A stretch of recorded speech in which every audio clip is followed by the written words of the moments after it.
Good morning. We talk today about lot number 65 from our upcoming auction of fine Chinese, Asian, and Buddhist art on April 10 and 11, 2025.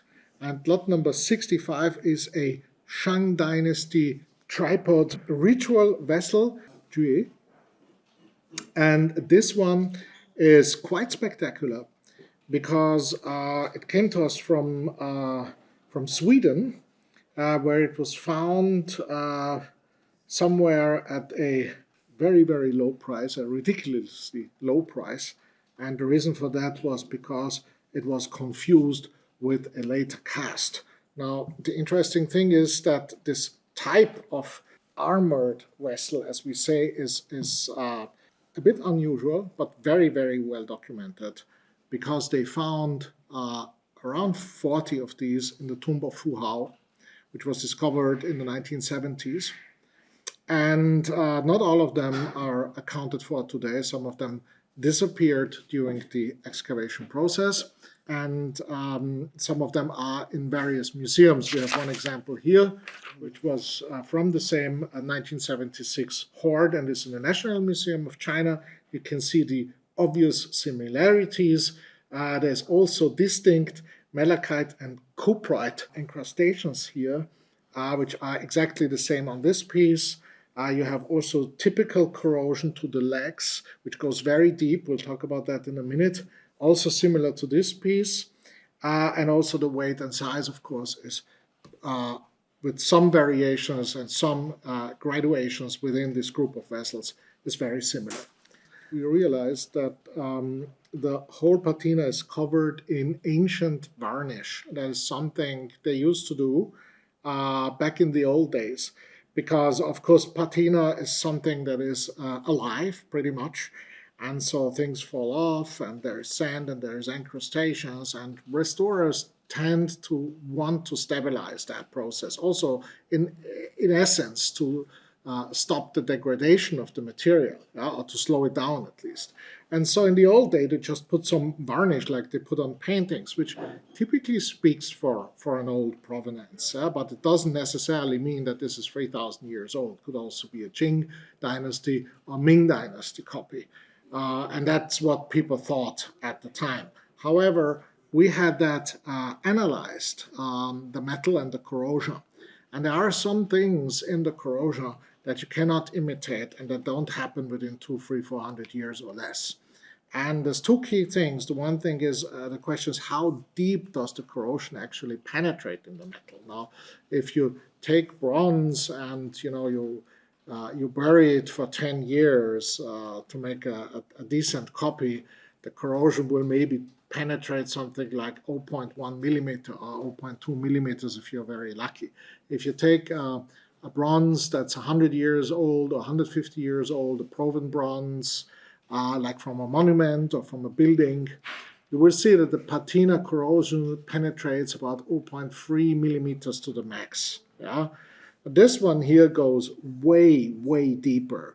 It's literally penetrated the bronze cast completely. Yeah, and as a result of that, you see ancient bronzes typically are composed of a certain amount of copper and then some zinc and typically some pewter and some lead and maybe some nickel and some other metals. The high lead content in this group is to increase the weight so that they don't fall as easily. And the lead, as part of the corrosion process, separates from the copper and creates tiny little globules. I mean, there's like 1,000th of a millimeter, so it's really, really small. You can only see it on those very, very, very strong microscopes.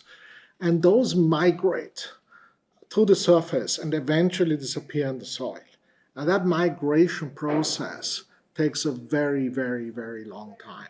And it's completely evident in this piece. You can literally observe it, and the report shows enlargement and shows how that process took place. And that, of course, is impossible to imitate. And so I encourage everyone to download the report on our website and to have a closer look, because it's really revealing as to how to separate ancient copies from the 13th, 14th, 15th centuries and the ones from the Qing dynasty, 18th, 19th centuries, from the old ones. Yeah?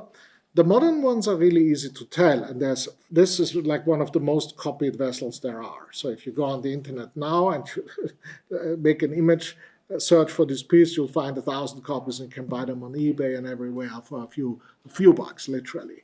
But those wouldn't pass any test because the pattern is artificial, so it means it's supplied and baked, and it's very easy to recognize. And then the other thing is, of course, the copiers, they are not very selective when it comes to choosing the raw material. Yeah, so you'll find all kinds of things in there, like chrome, like aluminum, and lots of other metals that never existed in the old days. Yeah, so that's very easy to tell. But the old copies, if they are exact copies, there's few of them, because in the old days, generally speaking, they want to create their own art. Yeah, so they use a style, but then they add things to it. Yeah, and those things didn't exist in the Shang dynasty. So most of them can actually not be confused, but there's few around that are literally made as copies, and it has been thought this is one of them. But then, in 500 years, the lead global migration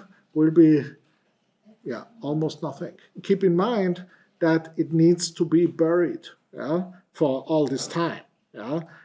Shang, these vessels were given in the Shang dynasty into the tombs, so they were buried with them, and they were in the soil for millennia. No copy ever has that. So we're looking at a crystal clear original, which possibly comes indeed from this site here, this tomb, which was, as I said, excavated in 1976. There's many tombs in the area. Many of them were empty long time ago. So it could well come from another one. We don't know, of course. This is impossible to tell.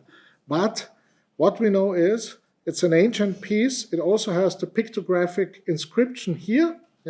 It's pretty much worn off. So that had some use also. But it's still nicely present. And then, of course, inside we have these soil incrustations, which are also typical. They are not covered in varnish. The varnish stops here. So it was the intention of the restorer to actually leave some of the original soiling from the excavation in there. The estimate is 4,000 to 8,000 euros, which is quite reasonable. Should do well. And as I said, if you want to have a scientifically analyzed piece, a confirmed piece, here's your chance. The auction is on April 10 and 11 here at Zacke. Good luck in bidding.